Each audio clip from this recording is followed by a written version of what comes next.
Good day everyone, I am April Dayan Guling from BSB 83 and now I am reporting the task number 2 of marketing development. So understanding the basics of business development. Business development activities extend across different departments including the sales, marketing, project management, product management, and vendor management, the networking, negotiations, partnerships, and cost savings. All of these different departments and activities are driven by the align with the business development goals. Number one, what is sales? Sales personnel focus on a particular market or a particular set of clients, often for a target revenue number.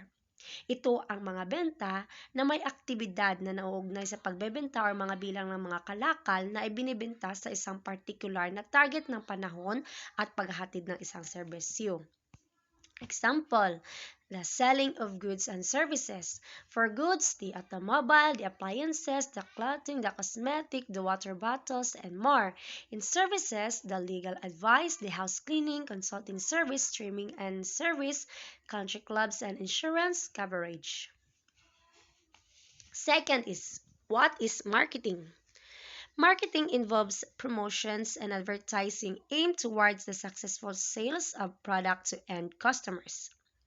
It is the process of exploring, creating, and delivering value to meet the needs of a target market in terms of goods and services.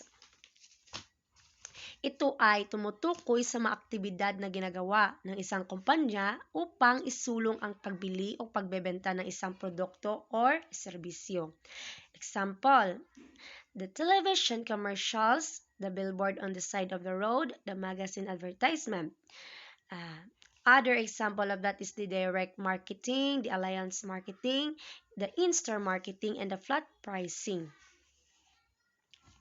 And some marketing is done by the affiliates of behalf of a company. So, next is, what is strategic initiatives or partnerships?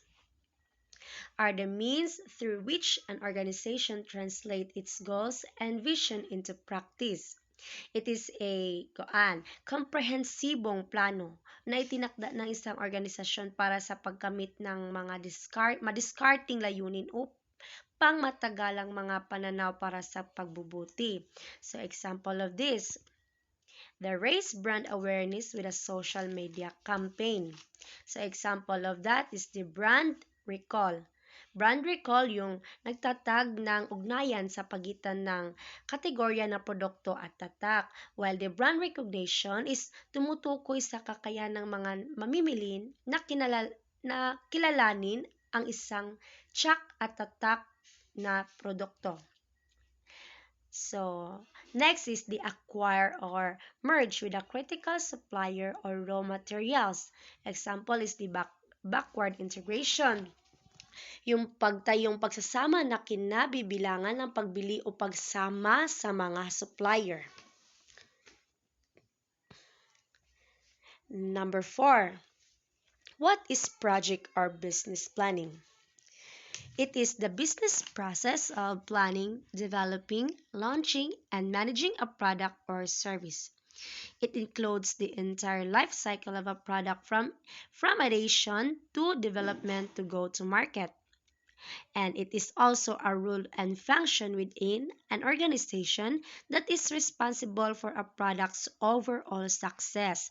Yung tungkulin sa loob ng isang organisasyon na responsible para sa pangkalahatang tagumpay ng isang produkto.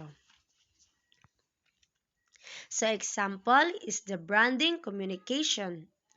Like processing of unique selling proposition, including the use of the logos, the taglines, and the jingles or the mascots. Other example is the customer communication to launch a new product, like the name of your receipt, introducing the company, they introduce your newly launched product, the details of your product, and discuss its feedbacks and market value. Next, what is vendor management? It is an internet-enabled, often web-based application that acts as a mechanism for business to manage and procure staffing services temporary. O yung isang disiplina nagbibigay daan sa mga organisasyon na kontrolin ang mga gastos at himukin ang kahusayan sa serbisyo.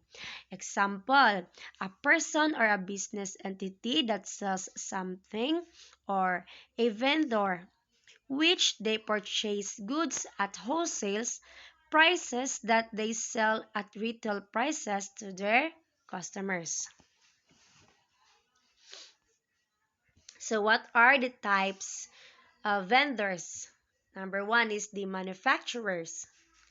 It is the individual or company that research developments and produce goods from raw materials to be sold. Example of these are the steel, the chemicals, the papers, the clothing, and the machinery. While the wholesaler, it is the individual or company that sells good to other businesses. Example of these are the Walmart, the Amazon in online shopping, the Dairy Queen restaurant. And next is the retailers. It is the individual or company that sells goods to individual customer who become the end users of the product. Example are the Pure Gold, the SM Retail INC, the Robinsons Retail Holdings INC, the Mercury Drugs Corporation, and more. So next is number 6. What is the cost savings?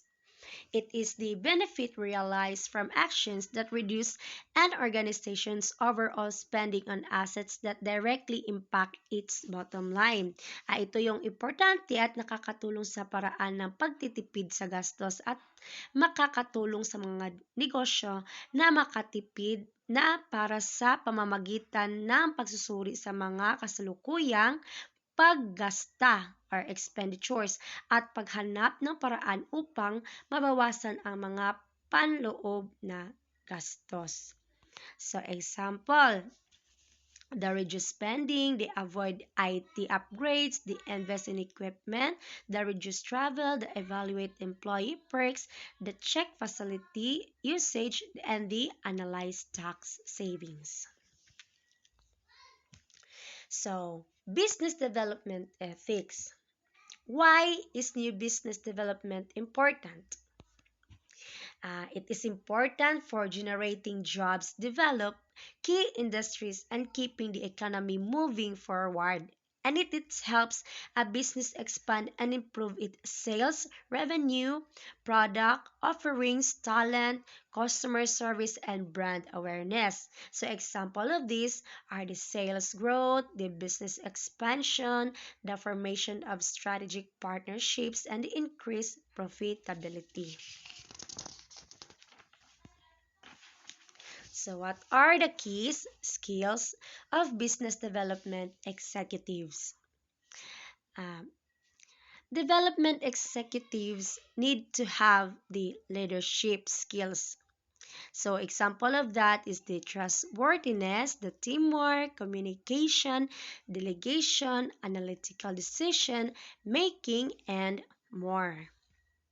In vision, example are the Amazon, like to be world's most customer-centric company, and the Walmart to become the worldwide leader of all retailing. So next is the drive. Example of these are the salespeople, the number of stores, the website traffic, the number and price of the product sold, and the unit of production. So in the willingness is to work with a namely of people to get to a common goals. So ayan po. Next is, how can I be a successful in business development? To be a successful in business development, you have to apply A vision and putting together a good team are among the factors that help predict success in business development. But a successful developer also writes a good business plan, which becomes the blueprint from which they build their success. And lastly, business development may be difficult to define concisely, but it can be easily understood using a working concept. An open mindset, willingness for an honest and realistic self assessment, and the ability to accept failures are a few of the skills needed from successful business development. So, and that's all. Thank you.